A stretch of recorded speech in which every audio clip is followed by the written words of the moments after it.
Saudações, tribo de luz, sejam muito bem-vindos a mais um episódio do nosso podcast. Hoje eu estou aqui direto da Ti Filmes para trazer para você sempre conteúdo de qualidade que possa transformar a sua vida. Eu gosto sempre de agradecer a Ti Filmes, que é esse espaço de poder, esse espaço aonde você pode utilizar equipamentos de qualidade, ter uma equipe técnica maravilhosa e produzir conteúdo com essa assistência profissional.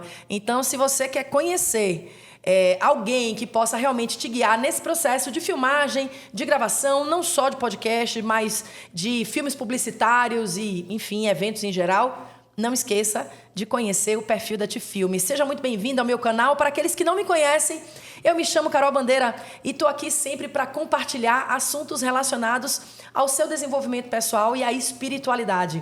Cultura de paz e liberdade religiosa é o nosso slogan e você entra sempre aqui no canal para se informar de assuntos importantes para a sua vida. Hoje eu quero compartilhar com vocês um assunto muito especial. Muitas pessoas me perguntam, Carol, você fala muito de dons psíquicos, você fala muito de mediunidade e diz que para tudo isso acontecer, a gente precisa ter autoconhecimento. É muito importante, se você quer ter o domínio da sua mediunidade, se você quer ter o domínio dos seus dons psíquicos, você compreender quem é você, quais são as suas dificuldades, quais são os seus traumas, o que de fato aconteceu com a sua vida que construiu o ser humano que você é hoje.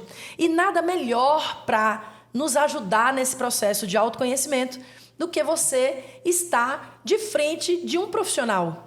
Um profissional que você possa confiar, um profissional que você possa desabafar, abrir o seu baú de possibilidades, o seu baú de traumas, o seu baú de histórias e assim você descobrir quem é você.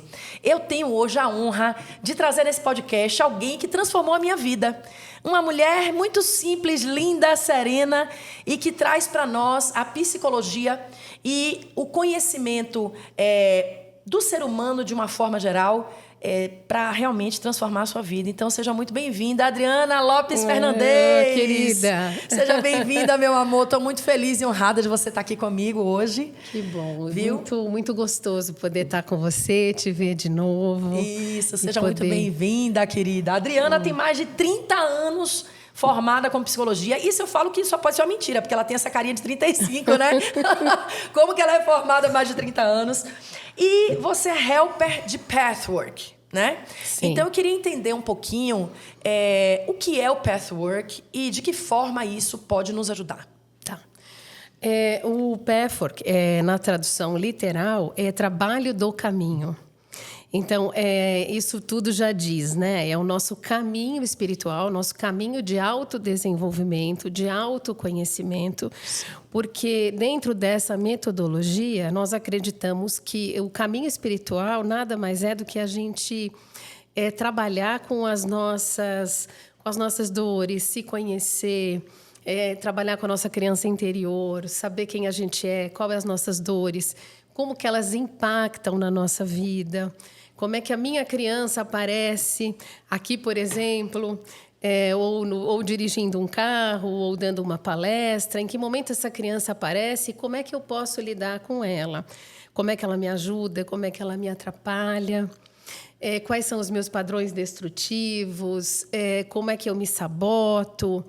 Então, é uma linha de trabalho que eu vou explicar melhor aqui ao longo do nosso tempo, mas que vai trazer para a gente muitas ferramentas para a gente se conhecer. Sim, maravilhoso. Você conheceu, né? Sim. Tive a honra de te ter no grupo. Sim. Normalmente é um trabalho que é feito em grupo, Sim. onde a gente estuda. São 258 palestras que foram canalizadas por Eva Pierracos e que têm um conteúdo espiritual e psicológico. Sim, fantástico. Interessante isso, né? Conteúdo psicológico e espiritual. Jung já previa um pouco isso, né? Que o ser humano é um conjunto e que a gente não pode simplesmente tratar isoladamente, né? E achar que a gente é só aquele trauma. Então, de repente, os traumas eles se misturam com as nossas experiências de vida também, né? Sim. E eu confesso a você, Adriana, eu estou muito feliz de você estar aqui. Você sabe disso. Você é uma pessoa que eu tenho um carinho. Aliás, é possível que você já já tenha conhecido a Adriana através das minhas indicações, porque eu indico muito o seu trabalho, né? Eu já indiquei muitas pessoas para fazer trabalhos com você, porque realmente eu confio muito na sua metodologia, né? Na segurança que você tem de conduzir esse processo de autoconhecimento. E aí eu te pergunto o seguinte, os traumas que a gente tem, né? Eles são possíveis de serem curados, digamos assim? Eu acredito que, de alguma maneira, a gente aprende a superar o trauma. Certo. Eu trabalho também com uma ferramenta que chama-se EMDR, que é um reprocessamento de memórias através dos movimentos oculares. Certo. Então, porque quando a gente tem um trauma, é como se isso ficasse, essa memória traumática ficasse congelada no tempo. E vários gatilhos da vida corriqueira, né? Várias situações podem ser gatilhos para acionar esse meu trauma. Então, por exemplo, uma pessoa que sofreu um acidente. Toda vez que ela um acidente de carro, toda vez que ela escutar uma freada de carro, ou uma ambulância, ou qualquer coisa que tenha a ver com aquele acidente, toda a sensação daquele trauma vem à tona no presente. Então, essa memória que é do passado, ela é revivida no presente, porque isso está congelado, isso é um trauma. Por que é um trauma? Porque foi muito para o sistema daquela pessoa naquele momento. O que é um trauma para você pode não ser para mim. O que diferencia é como que eu lido com esse trauma. Se esse trauma me causou traumatização, ou seja, me causou atitudes ou consequências daquele trauma. Tá, então, por exemplo, podem duas pessoas estarem diante de uma situação e ser traumática para uma e não ser para outra, Sim, por exemplo? Sim, pode. Certo. Isso vai depender de como eu vou lidar com aquela situação. Do repertório interno da pessoa, Do repertório interno e de como eu lido com aquilo. Certo. É claro que tem situações que a gente pode dizer que é traumática para todo mundo. Sim. Mas algumas pessoas vão sentir muito mais isso do que outras. Sim. Outras vão lembrar, mas não vão ser acionadas por esse trauma, não vão se emocionar, não vão ter gatilhos. Ficou uma memória mais no passado. Então, a gente nem chama isso de trauma. É uma memória traumática, é uma situação traumática que ela viveu, mas não causou a traumatização. Ou seja, ela não revive isso. Constantemente. Tá. Porque o trauma, ele também pode ser um trauma complexo que vem de uma situação que é repetida. Então, por exemplo, a gente tem traumas de vínculo. Então, se você tem um caso, por exemplo, de violência doméstica, então, constantemente, os seus pais, de alguma maneira, ou te agridem, ou não te enxergam, ou, de alguma forma, te desprezam. Você não se sente importante, não se sente vista, não se sente amada constantemente. Isso também vira um trauma. É um trauma que a gente chama que é um trauma mais complexo. Não é uma situação, né? São várias situações que são vividas. E o que acontece também? Se eu tenho um trauma, eu posso me proteger de sentir aquilo novamente. Então, a forma como eu vou me protegendo de sentir aquilo de novo... Então, por exemplo, se eu tenho um trauma de bullying na escola, por exemplo, eu posso me tornar uma pessoa que evita contatos sociais, porque eu tenho medo de reviver aquilo novamente. Então, é um conjunto de comportamentos, né, que vem dessas situações que eu vivi. E aí, o EMDR, ele vai trabalhar naquela memória e vai retirar a carga emocional daquela memória. Então, é uma técnica bastante simples, porém muito profunda, onde a gente tira a carga memória, né? A carga memória, a gente tira a carga emocional da memória. Daquela memória. Sim, fantástico. Eu lembro que uma vez eu fiz uma sessão dessa com você sobre um assalto que eu tinha passado, né? É aquele que fica vendo a luzinha, não é isso? Isso. Então tem uma barra de luz e essa barra de luz fica andando, não é isso? E a gente fica sentado olhando para aquela barra de luz e você vai puxando, né, as memórias, né? Isso, porque esse movimento bilateral, ele aciona a nossa rede de memórias. Certo. As memórias vão aparecendo e a gente vai, então, retirando a carga emocional, ressignificando aquele trauma, aquela situação que a gente viveu. E isso vai acontecendo sozinho. É um trabalho muito bonito. No final, a pessoa já ressignificou, né? Na maioria das vezes, né? Nem todos funcionam exatamente assim, mas na maioria das vezes a gente vai retirando e ressignificando. É como se os hemisférios, né? Direito e esquerdo, pudessem conversar melhor e a gente pudesse trazer um pouco mais de razão para aquela emoção da memória traumática. Entendi, mas isso é uma coisa que necessariamente a pessoa tem que fazer terapia antes para acessar? Como é que funciona? Tipo, eu posso fazer uma sessão de MDR sem fazer terapia ou eu tenho que fazer terapia e MDR? Como que seria? Então, o MDR, ele é um processo que é usado dentro da terapia. Tá. O que acontece é que muitas vezes as pessoas já estão num processo terapêutico com outras profissionais e me procuram, às vezes, só para tratar essas memórias traumáticas. Mas eu me certifico que essa pessoa está num processo de terapia. Muitas vezes eu até converso com a psicóloga e traço ali um plano de tratamento para aqueles traumas, para aquelas memórias, e ela continua no processo de terapia com outra pessoa, ou então faz um processo comigo. A menos que aconteça assim, a pessoa já fez muitos anos de terapia e aí teve um trauma específico, como, por exemplo, um sequestro relâmpago, alguma coisa do gênero. É uma pessoa que já tem um ego estruturado, que tem um bom autoconhecimento, que está bem e que me procura só para trabalhar aquilo. Então, aí a gente faz, em poucas sessões, a gente consegue trabalhar. E a pessoa que muitas vezes não está saindo na rua consegue começar a sair num processo assim bem rápido. Sim, muito legal, Adriana. Olha só, quando você me conheceu, acho que eu não era ainda uma sacerdotisa de Umbanda, né? Já tem bastante tempo, foi logo quando eu cheguei em São Paulo. Sim. Acho que tem mais de 10 anos aí que a gente se conhece. E ao longo do tempo, eu sempre tive muita dificuldade em distinguir, né?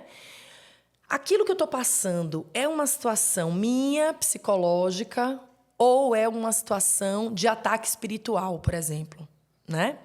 E você usou a palavra aí gatilho. Você falou que muitas vezes um trauma ele aciona gatilhos dentro de nós emocionais, né? E aí, ao longo do tempo que eu fui estudando mediunidade, eu percebi que esses gatilhos eles são brechas energéticas aonde os espíritos atuam, né? Então eu queria te perguntar o seguinte: ao longo desses 30 anos aí, você teve pacientes, além de mim, né? Ou só eu que sou uma sacerdotisa, hoje de Umbanda, que trouxeram questões, assim, espirituais junto com as questões emocionais? Tipo, é possível que haja algum tipo de... Deixa eu te dar um exemplo, para ficar mais claro. Imagina que a pessoa ela tenha medo de escuro, por exemplo. Ela tem um medo de escuro, que supostamente é um medo... infundado, né? Não tem porquê uma pessoa adulta ter medo de escuro. E a gente percebe, por exemplo, no mundo espiritual, que o medo de escuro é um sintoma de mediunidade, né? E aí o que eu quero dizer? De você fazer uma investigação com aquela pessoa e você não descobrir o porquê que ela tem aquele medo de escuro. Tipo assim, não chegar na infância ou não chegar em alguma memória real que ela tenha que possa provar, digamos assim, no processo terapêutico, que ali seria um medo de escuro, por exemplo. Tá. Você já viu alguma situação assim ou não? Então, não é que eu não tenha visto, é Tá. que eu cuido da parte, exatamente, da parte emocional e psicológica. Sim. Então, se eu sinto que é algo que está além da minha competência, da minha capacidade, do consultório, aí eu vou encaminhar para você, por exemplo. Entendi. Porque, assim, o que eu vou buscar é justamente essa memória. Então, é possível que ela tenha experiências da infância que comprovem, né? Que venha dali, que a gente descubra a origem daquele medo. Sim. E hoje em dia já se fala em situações que a gente às vezes passou dentro da barriga, que aí não são memórias, que são memórias pré-verbais, né? No momento que não tinha ainda nem a fala. Mas que está registrado de alguma forma em outro tipo de memória. Sim. Então, dentro da minha alçada, embora eu tenha também um trabalho que é de autoconhecimento e espiritualidade, mas eu não entro tão a fundo nisso. Perfeito. Não, então você traz um ponto importante, que eu sempre digo, que as pessoas falam assim, tudo que eu tenho é espiritual. Não, gente, nem tudo é espiritual. Isso, e né? nem tudo é só psicológico. Isso, então assim, um medo de escuro, que é uma coisa simples, pode ser um sintoma de mediunidade, mas pode ter sido um trauma. Que de repente aquela criança foi trancada num quarto escuro, né? E ficou ali por dias, ou passou alguma situação de violência relacionada ao escuro, não é isso? Então, assim, investigar é importante. É né? importante. É importante. E aí, nesse processo de autoconhecimento, Adriana, como é que a gente fala assim? Será que tem um momento que eu posso dizer assim, me conheço? Ou você acha que é um processo de vida? Eu acho que é um processo de vida. Né? É para a vida toda. Porque existem áreas, né, nossas, que estão muito no inconsciente, que é difícil que a gente acesse. A gente vai acessando o tempo todo. Sim. As memórias vão ficando acessíveis, as crenças vão ficando acessíveis. Sim. A gente vai se transformando também. Sim. Né? Hoje eu não sou igual como eu era ontem, nem como eu vou ser amanhã. E essa transformação faz parte do processo, faz positivo. Faz parte do processo, sim. Eu acho que o autoconhecimento é como se fosse um bichinho mesmo, que depois de picado a gente nunca mais quer abandonar, né? Quer abandonar. Sim. Eu acho que é um caminho de vida mesmo. Sim, legal. E nesse processo de Helper você vai trazendo esse conteúdo. Explica um pouquinho assim como que funciona uma sessão de Pathwork, para a pessoa entender. Então, como são 258 palestras, a gente vai trabalhando uma a uma. Então, normalmente esse trabalho é feito em grupo, também pode ser feito individual, mas eu realizo em grupo, onde a gente vai estudar aquela palestra, aquele conteúdo e trazer esse conteúdo para a vida diária, né? Porque esse conteúdo precisa estar vivo, ele precisa fazer sentido na minha vida. Então, eu organizo vivências para que aquele conteúdo, então, fique... que a gente possa integrar, né? Entender na vida como funciona. Sim. Então, como eu disse no início, a gente tem vários tipos de palestras com muitos conteúdos. Então, como a criança interior, as feridas da infância, a compulsão por recriar as feridas da infância. Então, de alguma forma, a gente busca confirmar aquelas crenças, aquelas dores, muitas vezes buscando parceiros emocionais que vão causar a mesma dor que eu senti lá na infância com um pai, né, ou uma mãe. No objetivo e no sentido da gente poder, de alguma forma... A vida é muito linda, né? Sim. E é como se a vida tivesse também dando uma oportunidade para a gente trabalhar aquele conteúdo. Sim. Então, se, por exemplo, eu me senti abandonada na infância, tenha sido ou não, porque muitas vezes eu tive uma vivência de abandono, não necessariamente fui abandonada. Então, é possível... Claro que não é uma regra, mas é possível que eu busque parceiros que, de alguma forma, vão me causar a mesma dor. Eu vou me sentir abandonada de alguma maneira. Uau! Para quê? É como se a criança em mim dissesse assim, eu fui abandonada lá, mas agora eu vou vencer isso. Esse parceiro não vai me abandonar. Só que não. Abandona porque, de novo. Na verdade, a tendência é que sim, é ter uma repetição. Não necessariamente, mas até que eu aprenda que eu não posso me abandonar, que eu tenho que dar para mim aquilo que eu não tive. Porque, na verdade, tudo é sobre nós, né? De alguma maneira, a gente recria isso o tempo todo, né? Nós somos co-criadores da vida. Então, nós estamos co-criando e criando a nossa vida. Um dos conceitos mais bonitos que tem dentro do Pathwork é o conceito de autorresponsabilidade. Porque nós temos também uma tendência enorme de nos colocar como vítimas da vida, né? Vítimas do outro, e não. De alguma maneira, eu criei essa situação, né? E da mesma forma como eu criei, eu posso, então, solucionar, encontrar uma solução. Perfeito. A gente vê também, num dos conteúdos, causa e efeito. Então, como eu fui criando essas situações na minha vida? De que forma? Por quê? Como que eu me sabotei? Né? A gente trabalha também muito com o conteúdo desse sabotador interno, de como que eu me saboto. Enfim, é muito rico, né? É uma das paixões da minha vida, esse trabalho. Sim. E ele mudou a minha vida. Sim. Para você se tornar helper, você precisa estudar no mínimo 10 anos. Uau! Então, eu já estudo há 18. Uau. E me sinto outra pessoa. Do dia em que eu comecei até hoje, eu sou outra pessoa, graças a essa metodologia. Sim, maravilhoso. Você Eu né? também. Eu acho que realmente é transformador, né? Eu parei um tempo, assim, por falta de tempo mesmo, né? De prioridades aqui em São Paulo. Mas eu quero voltar, assim, porque é maravilhoso, né? É maravilhoso essa coisa. Você falou um assunto aqui da autorresponsabilidade, né? Eu queria que você falasse um pouco mais sobre isso, porque o mundo espiritual é o mais fácil da gente culpabilizar. Então, assim, a pessoa está sempre procurando um culpado, né? Então, eu queria que você falasse um pouco sobre isso, assim. Eu só estou passando por isso porque meu marido não presta, por isso. Mas aí você tira o marido, então agora é o filho. Agora você tira o filho, é a mãe. E aí, quando ninguém tem mais para quem apontar a responsabilidade, é o obsessor. O obsessor é o culpado, você entendeu? Então, a gente chega lá no centro, Adriana, milhões de pessoas que falam assim, ó, o problema da minha vida é o obsessor. Aí eu falo assim, mas peraí, por que esse obsessor... A pessoa até fala assim, meu obsessor, né? Como se o obsessor fosse propriedade dela. Eu falo assim, pelo amor de Deus, né? O obsessor é um espírito, né? Que por qualquer motivo está ali unido a você, né? E de repente a pessoa fala assim, meu obsessor não me deixa há 20 anos, há 30 anos, eu estou assim.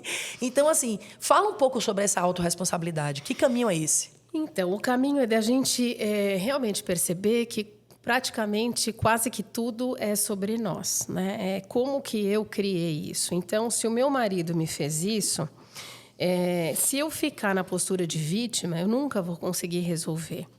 Para eu resolver isso, além de entender como que eu também criei isso, qual é a minha responsabilidade nesse conflito, qual é a minha parte, mesmo que essa parte seja 50%, é só sobre ela que eu posso trabalhar. Eu não vou mudar o outro. Eu só posso mudar a mim mesma. Certo. Então, eu preciso entender que parte minha ajudou a criar esse conflito. E aí eu vou trabalhar em cima dela. Normalmente, quando a gente tem uma reação emocional, então eu respondo com raiva, reativamente a essa pessoa, de forma reativa. Se eu observar, normalmente é porque eu tenho uma dor embaixo. Para não sentir a dor, eu vou de forma agressiva em direção ao outro, culpando o outro. Se eu, nesse momento, se eu consigo dar um passo atrás e entender, peraí, o que essa raiva está falando sobre mim? Ela está escondendo alguma coisa? Tem algum sentimento aqui? Será que eu estou vulnerável embaixo dessa raiva? Será que eu estou me sentindo menos importante? Será que eu estou me sentindo sem valor, impotente? Qual é a dor que está aqui? E aí eu me responsabilizo por essa dor é minha. Provavelmente uma dor que eu já senti antes. Na maioria das vezes, nem sempre, ela vem dessas dores da infância. Então, eu vou olhar a origem dessa dor, que não necessariamente é a partir deste conflito que eu tenho aqui, me aproprio desse sentimento e vou trabalhar com ele. Então, a dor é minha. Né? O outro não pode me ofender se eu não acredito naquilo. Se uma pessoa me chamar de egoísta e eu não me sinto egoísta, eu não vou me ofender. Mas se eu me sinto um pouco egoísta, e todos nós somos um pouco, né? Mas Sim. se eu me sinto um pouco egoísta, isso vai me machucar. Sim. Então, é sobre mim. Eu tenho que olhar para a minha parte egoísta, então. Não que eu tenha que acreditar em tudo que o outro fala a meu respeito, mas eu tenho que, no mínimo, questionar e cuidar da minha parte. Né? É mais ou menos isso. Né? E aí você falou uma expressão interessante que eu não conhecia, que é traumas de vínculo. A pessoa ela está exposta a uma situação de dor e aquela dor se repete. Não é isso, mais ou menos? Quando eu falo vínculo, eu estou falando de dores com pai e mãe. Tem várias teorias, tem inclusive uma teoria muito linda do Bowlby que fala sobre vínculos. Então, ele vai falar sobre vínculos, vários tipos de vínculo. É um estudo complexo, bastante interessante, mas que aí não cabe a gente aprofundar aqui. Quando eu falo de traumas mais complexos, são os traumas que eles se repetem. Então, por exemplo, essa questão que eu mencionei, às vezes eu estou em casa, meus pais estão comigo, mas de alguma forma eles não me enxergam, eles não me consideram, eles não me veem. E isso vai me causando uma dor, eu vou me sentindo sem importância, isso vai acontecendo o tempo inteiro comigo. Constantemente. Né? Constantemente. Sim, e aí num caso desse, seria terapêutico, digamos assim, o afastamento do agressor ou não? Por exemplo, no caso de um pai e uma mãe narcisista, né? Que aí você poderia até explicar um pouquinho mais sobre essa questão. O pai e a mãe têm um comportamento ali que seja um comportamento tóxico. Vou dizer assim, não vou nem dizer narcisista, porque eu não saberia nem explicar o que é um comportamento narcisista, mas você pode explicar para a gente, mas mais uma questão assim, um comportamento tóxico, né? A pessoa desenvolve o autoconhecimento, ela vai lá, ela descobre que ela tem a parcela dela de responsabilidade, né? Ela aprende a viver naquele contexto numa forma de autodefesa, né? De saber se posicionar, de saber qual é a sua parcela naquela situação. Mas a minha pergunta é, se apesar de tudo isso, o comportamento se repete, o que a gente faz numa situação dessa? A gente continua exposta ao agressor? Quando a gente está falando de criança, não tem muito jeito. Criança, sim. Na vida adulta, a gente vai aprendendo a lidar com aquilo. Mas se chega num momento onde aquilo causa mais dor do que qualquer outra coisa, muitas vezes o melhor é o afastamento. É que eu vou aprendendo, de alguma forma, através do autoconhecimento, a não cair naquelas armadilhas, a não permitir determinadas coisas, a entender a minha parte. Né? Se eu estou dependente dessa relação, como é que eu faço para não ficar tão dependente? Enfim, eu vou aprendendo a lidar com isso e muitas vezes, quando eu me modifico, o outro às vezes se modifica também. Claro que eu não estou falando de um narcisista e tal, mas muitas vezes eu me trabalhando, aquilo que eu oferecia para o outro como um comportamento, eu deixo de oferecer, o outro acaba às vezes mudando também. Então, se eu sempre me submeto numa relação e, de repente, eu paro de me submeter, o outro, de alguma forma, esse jogo foi interrompido. Então, às vezes, o outro muda um pouco, ele tem que mudar de estratégia. Sim. Mas quando, mesmo assim, o outro não muda, né, e continua me ferindo, às vezes o caso é um afastamento. Mesmo. É muito individual, né? Sim, muito particular. Mas, claro, sim. Eu tenho várias situações de vida assim, que eu não sei se curei, né? Porque aquela história, vamos dizer assim, feridas que pararam de sangrar, né? Se estão totalmente cicatrizadas lá por dentro, eu não sei. Mas eu sei que, por cima, pelo menos, já criou aquela casquinha que parou de sangrar, né? Justamente com essa mudança de comportamento que eu aprendi contigo, sabe? Essa coisa de... o outro só me entrega aquilo, né? E se eu mudar a estratégia, né? O que vai acontecer? Você meio que desestabiliza o outro, sim, né? Você se desestabiliza o outro. É muito interessante.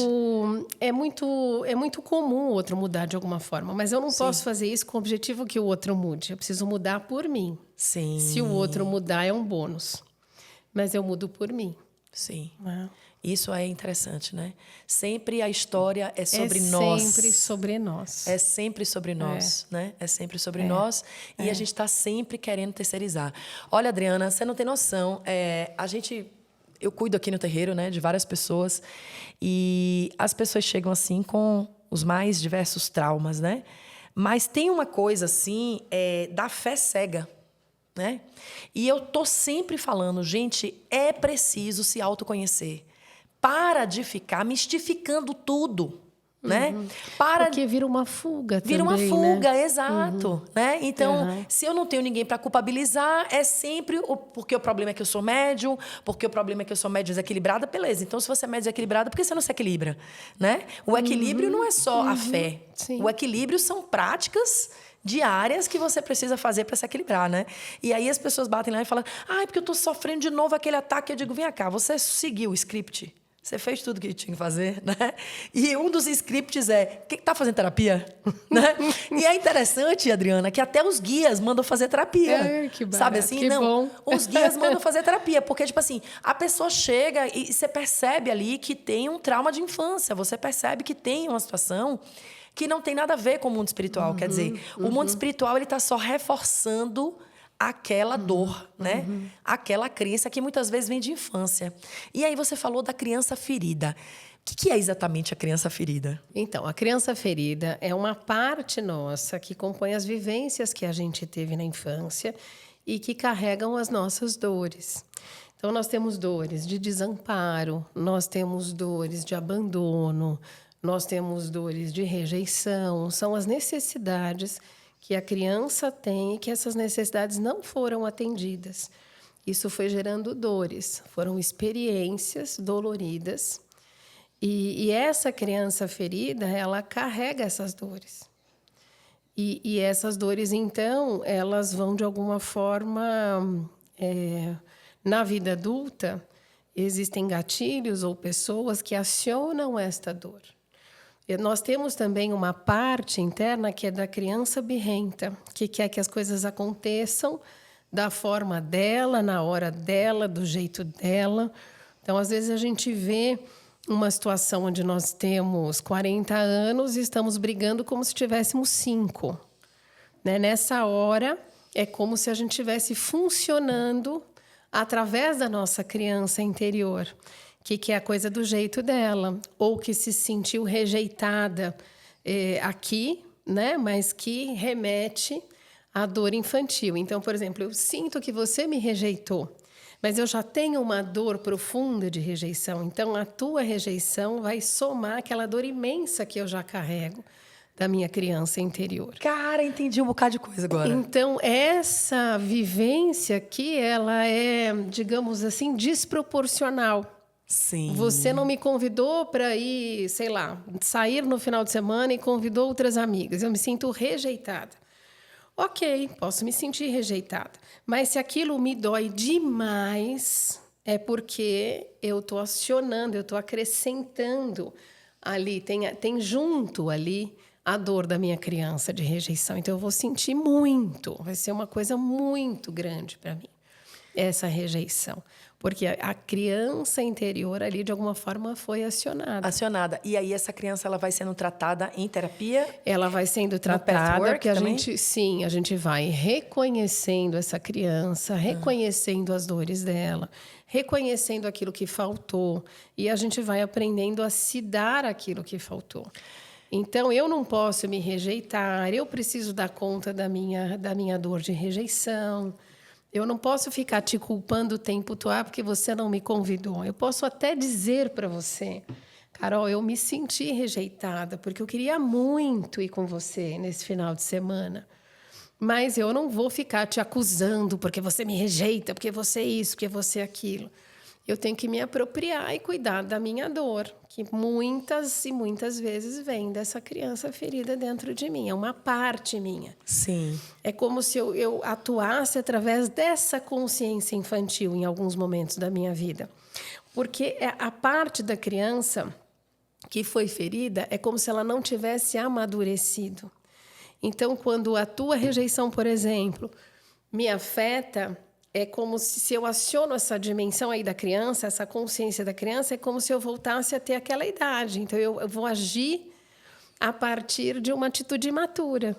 Total. Se eu me conheço, eu falo: olha a minha criança aqui. Eu posso até me desculpar: Carol, olha, eu agi através da minha criança e eu preciso cuidar dela. Eu me aproprio da minha dor e vou cuidar da minha criança. Fantástico, fantástico, Adriana. Eu estou me lembrando aqui de algumas cenas no templo, né? Que é muito interessante. Eu botei aqui, ó, que você falou do desamparo, da rejeição, do abandono, né? E você carrega essas dores. Eu já tive situações de fazer algo muito pequeno e alguma determinada filha de fé ter uma reação muito over para o tamanho do problema. Tipo assim, por exemplo, aí você mandou uma mensagem, eu levei 2 dias para te responder. Aí a pessoa fala assim: você nunca responde as minhas mensagens. Mas peraí, deixa eu ver, né? E aí eu fiquei pensando aqui agora no papel do sacerdote, né? Que se coloca como mãe de santo, pai de santo, que de repente, muitas vezes, pode receber uma carga emocional, Com certeza. né, dessa criança ferida, Sim. porque todo mundo tem, né? Sim. Tem alguém que não tem essa criança ferida, não? Não, todos nós Todos temos. nós temos, né? E aí, de certa forma, a pessoa ela sai do ambiente familiar, ela carrega essas dores, ela carrega esses traumas e, de repente, ela vai para o ambiente religioso reproduzindo isso, né? Porque ela vai projetar em você, que é uma autoridade ali, ela vai projetar as dores que ela tem com as autoridades. Quem são as primeiras autoridades da criança? Pai e mãe. Ainda chama de mãe? E uma das principais dores, elas são dores de pai e mãe. Uau! Então ela é projetada para cima da autoridade. Olha, sensacional. Deixa até... Faz todo sentido isso. De repente a gente podia fazer um treinamento específico para dirigentes, né? De como... Saber lidar com essas projeções, porque não é Exato. você. Só que é interessante também que a pessoa saiba disso, que ela entenda. Por isso que o autoconhecimento é lindo. Ela tem que entender o que ela está fazendo ali. Ela está projetando em você algo que é dela, ou uma dor que ela tem com a mãe ou com o pai. Sim. Né? Então, por isso que é lindo. Sim. A partir do momento que a gente se conhece, a gente começa a amadurecer muito. Sim. A gente começa a aprender a falar a verdade, a dizer como a gente se sente, sem ter que ofender o outro, sem ter que nos encolher, né? Então, eu posso dizer para você, olha, eu me senti rejeitada. Eu não estou acusando, você me rejeitou. Isso é muito diferente. Sim. Né? Então, eu não estou minimizando a minha dor, mas eu estou me apropriando dela, né? Interessante. Existe uma idade ideal, assim, para a pessoa buscar esse autoconhecimento? Ou... Não. Até jovem, Não. assim, sei lá... Quanto antes, 12, melhor. 13, 14 Sim. anos, adolescente pode? Se nas escolas já tivessem trabalhos, né,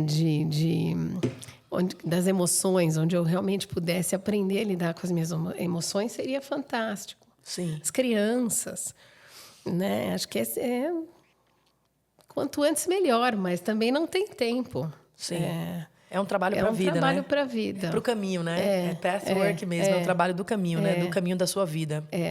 E, são muitas questões, né? O nosso podcast tem um tempo limitado, mas eu queria que você falasse um pouquinho mais sobre essa questão do trauma, né? Eu não sei se você já teve algum caso. Existe trauma espiritual? Alguém já trouxe alguma coisa tipo isso? Que eu tenha atendido, não. Não. Né? Não existe. Mas trauma eu imagino que possa existir. Por exemplo, pessoas na infância que viram coisas, que viram vultos.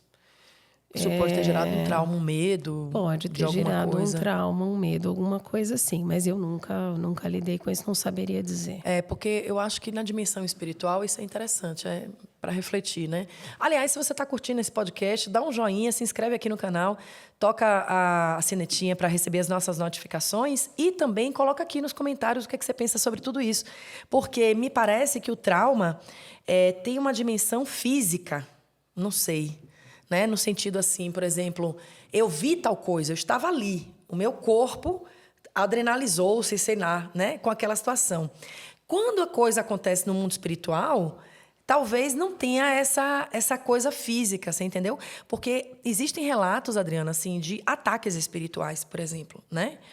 Ataques sexuais, inclusive, né? E de repente a pessoa dizer assim, eu tive a sensação nítida que eu estava sendo estuprada, por exemplo, por um espírito, né? Só que eu não vi ainda ninguém dizer que isso tenha virado um trauma de vida, né? Então, é uma reflexão aí interessante. Você que está nos assistindo, o que é que você pensa sobre isso? Coloca aqui nos comentários, né? Sim, porque se a gente for falar dentro da psicologia, a psicologia está casada com a ciência. Sim. Ela vai olhar sempre do ponto de vista da psique. Se não é uma fantasia, o que está acontecendo, o que aquela pessoa está vivendo naquele momento, né? Dificilmente alguém, no psicóloga, né? Dentro da linha mais acadêmica, vai olhar como alguma coisa espiritual. Porque está muito dividido hoje em dia, né? Assim, a ciência e a fé, a ciência e a espiritualidade, né? Sim. São linhas tênues aí, né? Que Sim. separam o que é mesmo por exemplo, se a gente for pensar nas doenças mentais. Sim.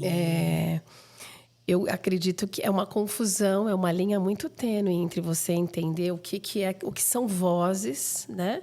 Realmente da cabeça da pessoa, que ela tem ali um distúrbio, alguma coisa psíquica mesmo, ou até que ponto ela está ouvindo algo que é mesmo espiritual. É difícil a gente conseguir discernir isso, né? É uma linha muito tênue, né? Inclusive, é complexo, sim, inclusive, você citou né? isso, eu me recordei dos borderlines, né? Eu já atendi vários borderlines que estão cortados, né? Que se cortam e tal, que ouviram vozes, isso e aquilo. E aqui no centro a gente aprendeu uma técnica que é para, pelo menos no centro eu consigo distinguir, né? Agora eu acho que para psicologia é mais difícil. A gente sempre vai tratar a dimensão psicológica. Psicológica, exato. Porque e aí a pessoa... Exato. Então eu recebi uma dica muito importante aqui dos guias, né, sobre isso, que é o seguinte: às vezes a pessoa ela vem para um atendimento espiritual e ela está tendo uma crise psiquiátrica ou psicológica, né? Não sei como é que seria mais adequado chamar, mas ela está tendo uma crise, né? Então, a pessoa ela está em surto em casa e tal. Eu já atendi algumas pessoas em surto que foram baixar lá no terreiro. E aí, o que acontece? Quando esse surto ele é espiritual, nós fazemos um processo de desobsessão e a pessoa para na hora, né? Mas já aconteceu de uma pessoa específica que a gente atendeu, não passava o surto. E todo mundo incorporando, tipo assim, ó, toda a corrente ajudando aquela pessoa que supostamente estava obsediada, né? E não passava. Todo mundo já tinha incorporado todos os espíritos possíveis e impossíveis, não passava. Aí perguntamos ao guia-chefe, né? O que está acontecendo, né? Que dimensão é essa que a gente não está conseguindo tratar? Aí ele falou, essa é a dimensão psiquiátrica, né? Essa é a dimensão psiquiátrica, porque se houver espírito, esse espírito ele se submete ao comando superior. Né?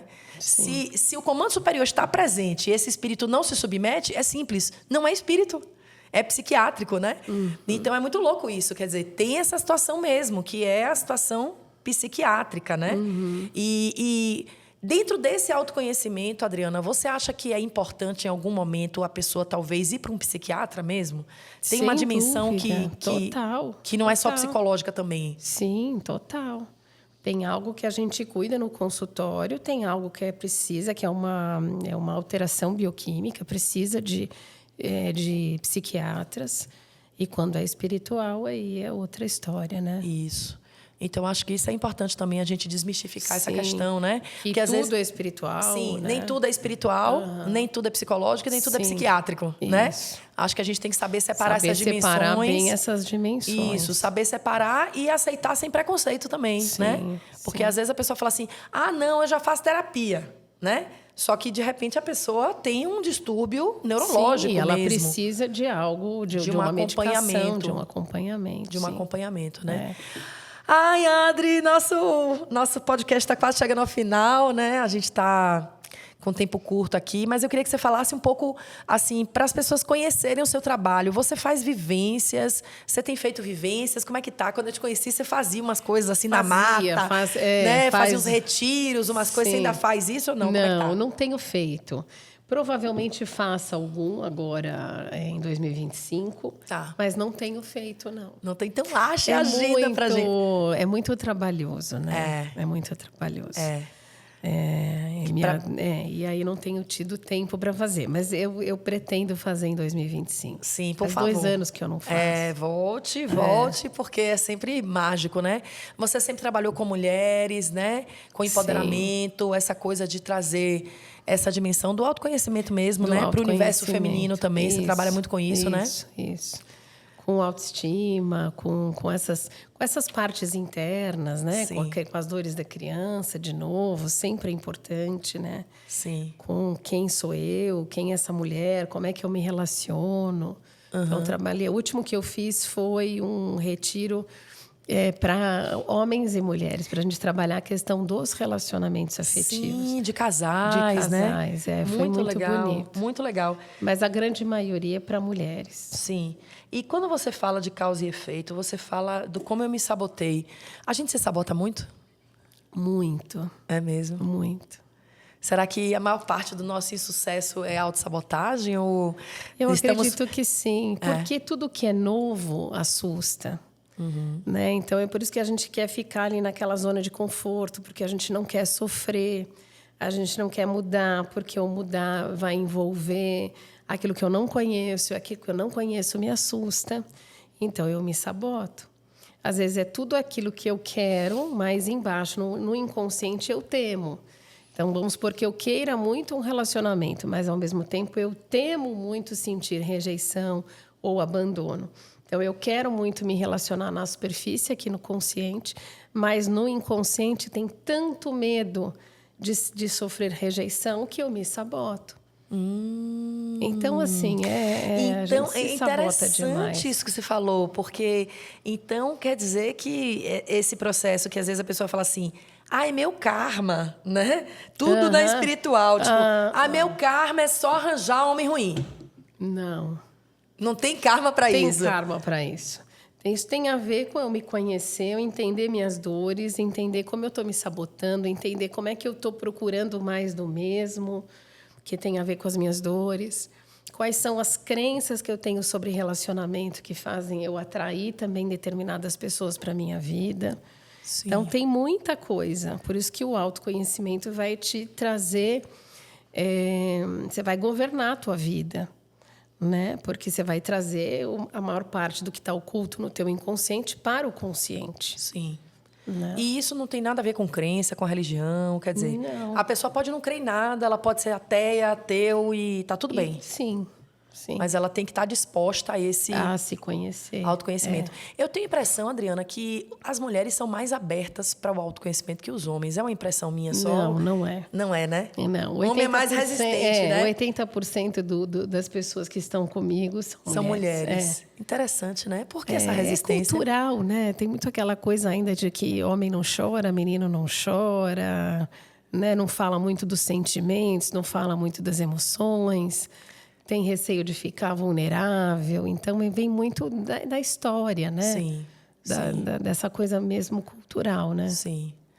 Mas está mudando, viu? Está mudando, né? Mudando. Aos poucos a gente percebe que os homens estão saindo dessa postura do machão. Sim. O machão invencível, né? Sim. Para entender que tem direito a chorar, tem direito a buscar esse autoconhecimento também, né? Sem dúvida. Bom, Adriana, você está localizada no Tatuapé, né? Isso em São Paulo. Mas você atende online também? Atendo online também. E dá para fazer pathwork online? Eu tenho grupos presenciais. Tá. Já tive grupos online na pandemia, mas hoje os meus grupos são presenciais. O que eu faço online são atendimentos, né? Terapêuticos. Sim, mas e o mesmo EMDR dá para fazer? É possível fazer online também. Ah, é? Tem como se fosse um videozinho com os movimentos oculares onde dá para fazer. Ah, fantástico, fantástico. Querida, eu estou muito feliz de você estar aqui, né? Espero que você possa voltar mais vezes. Sem dúvida. Né? E queria que você deixasse assim, para a gente fechar com chave de ouro. Uma vez você me falou sobre as características, né? E você falou que tem o amor, o poder, como é que é? São estruturas de defesa, que são as nossas máscaras, Estrutura né? de defesa. Poxa, os últimos minutinhos, fala um pouquinho sobre máscara. isso aí. Estruturas de defesa. Eu lembro que isso foi maravilhoso para mim, assim, quando eu entendi. A gente cria uma máscara, na verdade, porque claro, isso é inconsciente, mas porque nós queremos ser aceitos, né?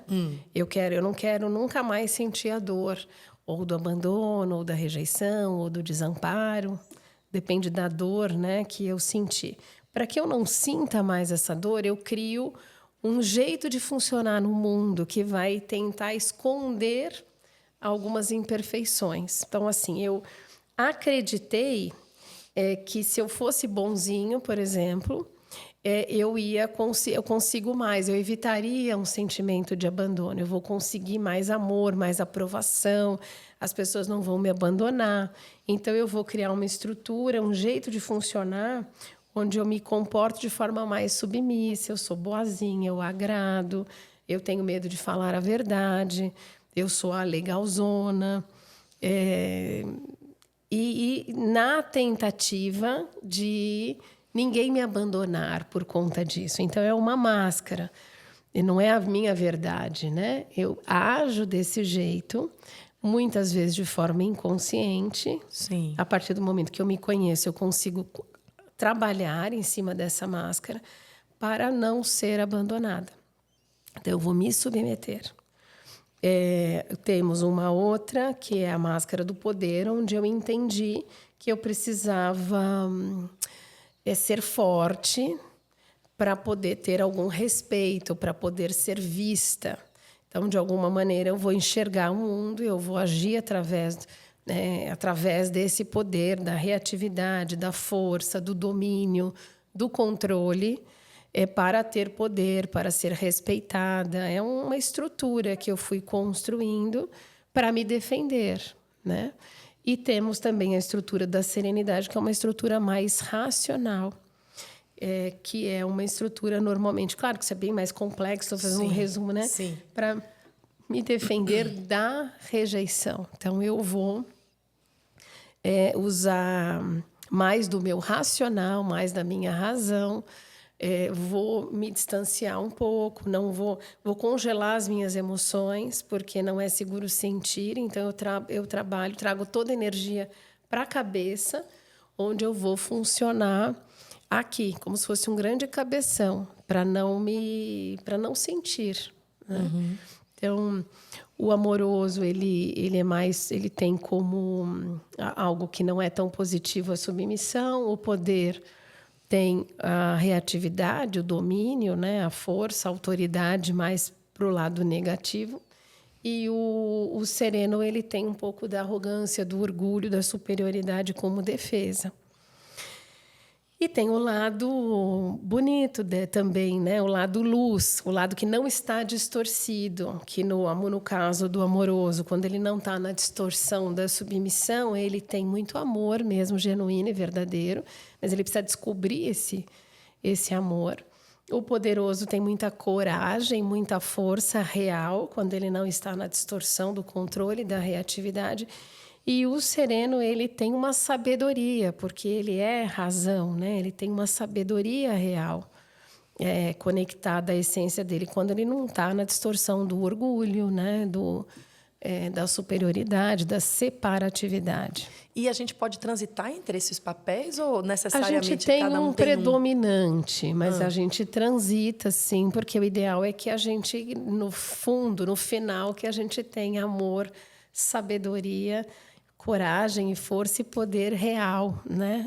Usando só o lado genuíno do eu superior, né? Não da máscara e não também da nossa dimensão de eu inferior, né? Que seria, no caso, a nossa sombra. Enfim, estou misturando um pouco, mas... Sim. Então, o pior é que a máscara, ela serve para esconder, né? A máscara é algo que é falso, né? Que não é real. É na tentativa de agradar. É aquilo que é falso mesmo, né? Não é real em mim. Por isso que eu preciso tirar para poder, né, ir trabalhando essa máscara, para ir diminuindo a minha atuação através da máscara, para eu ser, né, para eu me encontrar muito mais a minha essência, ser muito mais verdadeira, poder... É preferível você agir no eu inferior, que é, digamos... o lado que eu não gosto em mim, a sombra, do que na máscara. Porque na máscara eu estou enganando a mim mesmo, às vezes, e ao outro. Quando eu sou egoísta de verdade, de alguma maneira eu não estou escondendo, né? Então, é preferível, embora, claro, que não também não é o ideal, não é bom, mas só isso na tentativa de dizer o quanto a máscara é prejudicial. Sim, né? Sim. Ai, Adriana, são tantas coisas que você está falando aqui. Ai, meu Deus, eu preciso mergulhar nisso, né? Porque são muitos assuntos. Infelizmente, nosso tempo não dá mais. Eu quero te agradecer imensamente, Obrigada. né? Fala um pouquinho aí suas redes sociais, onde as pessoas te encontram. É adrianafernandes.psi, Fernandes com Z, né? .psi. que é o meu Instagram. Sim. E lá tem as minhas informações. Todas as informações. Gratidão imensa. Eu acho que eu tô um pouquinho Obrigada na pela sombra, viu? oportunidade. Acho que eu tô um pouquinho na sombra. Eu tirei a máscara, assim. Eu falo muito das minhas imperfeições para as pessoas, sabe? Eu falo assim, ó, eu sou estressada mesmo, sou filha de Ansan com Ogum. 2 guerreiros. Acho que eu tenho essa estrutura de poder, né? De, sabe assim? Enfim, maravilhoso te ouvir. Obrigada por ter vindo, por ter aceitado o meu convite. Volte sempre. Obrigada. Um beijão para você. E se quiser deixar aí uma frase para alguém. Eu sempre gosto de fazer uma pergunta para mim mesma, que vem, né, dos ensinamentos do Pathwork, que é, eu sempre me pergunto, eu quero fazer o melhor ou causar a melhor impressão? E quando a gente se faz essa pergunta, a gente vai para a essência, eu quero fazer o melhor. Quando eu estou querendo causar a melhor impressão, eu estou na máscara, eu não estou no meu eu verdadeiro. Então, essa pergunta, eu acho que ela traz para a gente uma direção, né? Que potente, maravilhoso. Gratidão, querida. Obrigada. Um beijo para você, gratidão a vocês que estavam conosco aqui até agora. Um beijo no seu coração e até breve no próximo episódio do podcast da Tribo de Luz. Se inscreve aqui, dá um joinha e compartilha. Tchau, tchau. Até breve.